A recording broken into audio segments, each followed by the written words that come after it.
Olá, exploradores! Bem-vindos a mais um vídeo do canal. E se você ainda não é inscrito, não deixe de se inscrever, deixar o seu joinha e compartilhar em suas redes sociais, que isso ajuda bastante. E nós passamos, pela nossa jornada pela independência, pelo monumento e a cripta imperial, passamos também pela Inconfidência Mineira, pela Revolução Pernambucana, e se você perdeu esses vídeos, eu vou deixar os links aqui na descrição para você poder vê-los. E lembrando que na descrição do vídeo do Monumento à Independência tem todas as informações para você planejar o seu passeio por lá e pelo seu entorno também. E conforme eu mencionei, no monumento você tem as estátuas, que são as tentativas de independência, e tem os relevos, que é o que eu vou falar hoje, que mostram mais os momentos que se concretizaram em relação à independência. E eu vou começar falando sobre o relevo que mostra Dom Pedro chegando na Rua do Carmo, em São Paulo, na tarde de 7 de setembro de 1822, momentos após proclamar a independência. Esse relevo está abaixo da estátua da Inconfidência Mineira no Monumento à Independência. E fazendo um contexto em relação a esse momento que aconteceu, após o retorno de Dom João VI para Portugal em 1821, muito se falava em desvincular o Brasil de Portugal. E além disso, havia uma ameaça de fragmentar o país em pequenas repúblicas. Além disso, São Paulo vivia um momento conturbado, com um princípio de motim em que a elite paulistana ameaçava se recusar a cumprir as ordens da capital. Com isso, Dom Pedro I destituiu o governo da província e, para dar uma apaziguada nos ânimos, ele se juntou a uma comitiva e saiu da Quinta da Boa Vista, no Rio de Janeiro, no dia 14 de agosto de 1822, com destino a São Paulo, chegando lá no dia 25 de agosto. No meio do caminho, ele parou em diversos lugares, participou de alguns eventos, alguns compromissos políticos. Então, se você procurar na internet, você vai ter essas paradas, tudo o que aconteceu. E no dia 25 de agosto, chegando em São Paulo, eles foram recebidos por vereadores, religiosos, em frente à Igreja do Carmo. E na capital paulista, Dom Pedro convocou novas eleições e governou interinamente a província. Nesse meio tempo, Dona Leopoldina, que era sua esposa, permaneceu no Rio de Janeiro e ficou responsável por comandar o país. E ela era uma apoiadora da independência do Brasil.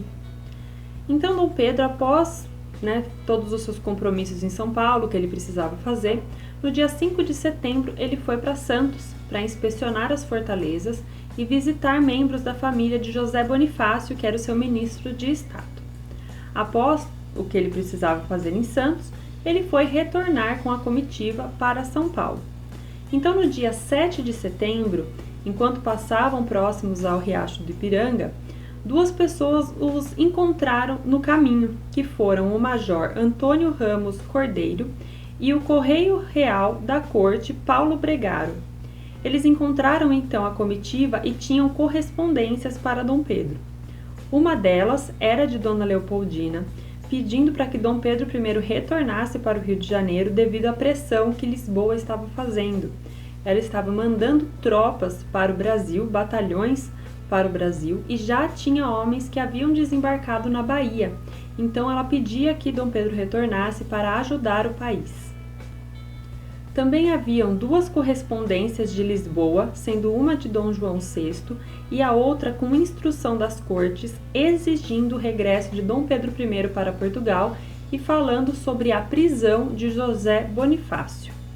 E com isso havia também uma carta de José Bonifácio falando do desejo de Portugal de o prender e falando para Dom Pedro que não tinha mais como adiar, precisava fazer o Brasil ser independente. E a última correspondência era de Chamberlain, que era um amigo de confiança de Dom Pedro. Então, com essas informações em mãos, integrantes da comitiva relataram que Dom Pedro ficou com raiva e pensativo em relação ao que fazer. E foi aí que ele decidiu que o Brasil não poderia ter mais vínculos com Portugal. Ele falou isso para todos, pediu que a guarda fosse avisada e o carteiro foi enviado primeiro para São Paulo para informar as autoridades. Então, quando a comitiva e Dom Pedro chegaram em São Paulo, todos já sabiam, eles foram saudados por sinos da igreja de Nossa Senhora da Boa Morte e depois pelas autoridades e pelo povo. A igreja ela ficava entre as ruas Tabatingueira e do Carmo e tinha a função informativa muito importante. Então, por isso, o relevo está no monumento, né? Foi o primeiro contato de Dom Pedro I após proclamar a independência, né? Foi o primeiro momento em que aquilo estava realmente se concretizando. Então, outro relevo que está em destaque no Monumento à Independência é o do combate do Pirajá. E esse relevo ele está abaixo da estátua dos revolucionários pernambucanos. Esse combate ele aconteceu na Bahia entre os dias 8 de novembro de 1822 até o dia 2 de julho de 1823 e é considerado por muitos um marco da efetiva e prática independência do Brasil. Isso porque no dia 7 de setembro de 1822, quando Dom Pedro I proclamou a independência, ele falou que o Brasil seria desvinculado de Portugal. Mas até a independência ser concretizada, muito sangue foi derramado e o episódio final foi o combate de Pirajá. Tanto que, segundo o site do IPEA, o Instituto de Pesquisa Econômica Aplicada, diferentemente do que aconteceu em São Paulo, Rio e Minas, a proclamação da independência não produziu efeitos imediatos em algumas províncias, como a Cisplatina, que é o atual Uruguai, Maranhão, Grão-Pará e Bahia. Ao contrário, a opressão dos militares portugueses foi mais intensa e foi preciso lutar para expulsá-los do Brasil. Isso porque tropas portuguesas tomaram a Bahia e lá foi o último local de resistência dos portugueses em relação à independência do Brasil. Só que em 3 de julho de 1822, Dom Pedro I já havia contratado o general Pedro Labatut, com experiência na campanha napoleônica e em guerras na América Espanhola. Ele foi contratado como comandante do Exército Pacificador e ele reforçou as tropas que estavam na Bahia. E isso foi necessário porque Portugal havia enviado o comandante Inácio Luiz Madeira de Melo para comandar as tropas portuguesas que estavam na Bahia para sufocar os rumores de independência. Porém, quando essas tropas portuguesas tentaram romper o bloqueio dos caminhos que ligavam a capital ao centro e ao norte do país, a batalha começou. E ela aconteceu em Salvador, nos bairros de Pirajá, Campinas de Pirajá e Alto do Cabrito. Uma personagem que eu quero destacar é Maria Quitéria de Jesus. Ela se disfarçou de homem para poder lutar na batalha pela independência e foi a primeira mulher a combater no exército brasileiro. E ela foi um destaque em combate, tanto que ela recebeu a patente de cadete de Labatut e a medalha Ordem Imperial do Cruzeiro do Sul das mãos de Dom Pedro I. E ele ainda escreveu uma carta para que ela levasse ao pai dela, pedindo que a perdoasse pelo que ela fez.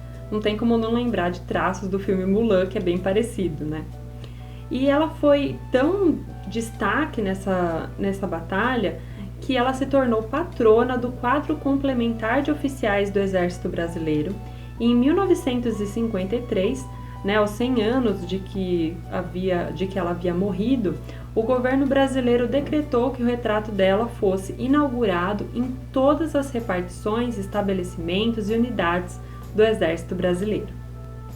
Após o início da batalha, as tropas de Dom Pedro I e os brasileiros de uma forma geral, homens, mulheres, índios que participaram dessa batalha, foram conquistando as cidades que eram dominadas pelos portugueses, terminando por conquistar Salvador em 2 de julho de 1823, libertando a Bahia e a aderindo ao Império Brasileiro.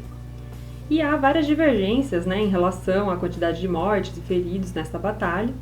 O general Labatut estimou em torno de 200 mortes, já o Partido Lusitano da província falou em torno de 30 feridos. Então é aquela história de como se fossem as manifestações atuais, Quem organiza fala uma coisa e as autoridades falam outra, Mas o que não dá para negar é que foi uma batalha sangrenta que durou muito tempo. A Batalha do Pirajá foi um marco tão importante que um decreto imperial de 12 de agosto de 1831 declarou o dia 2 de julho como festividade nacional na província da Bahia, e é considerado um feriado até hoje, comemorando a independência da Bahia. E um outro personagem de destaque que ficou nessa história é o General Labatut, que se tornou um personagem muito reverenciado, e em Pirajá tem uma praça com seu nome, chamada Pierre Labatut, e nela há um panteão com os seus restos mortais. E além disso, também tem uma festa chamada Festa Labatut, que acontece desde 1853, foi criada 4 anos após a morte do general. E essa festa acontece uma semana após as comemorações do dia 2 de julho. Então eu sugiro a você escutar o hino da Bahia, que é totalmente ligado a esse episódio da independência da Bahia, e consequentemente do Brasil. Então esses relevos são interessantes porque mostram a vontade do povo em ser independente. E a sua união fez com que essa independência se tornasse realidade, Então é uma história bem interessante de se ver e de se estudar. Então eu espero muito que vocês tenham gostado. Peço de novo para se inscrever no canal, deixe seu joinha no vídeo, ative as notificações e até a próxima!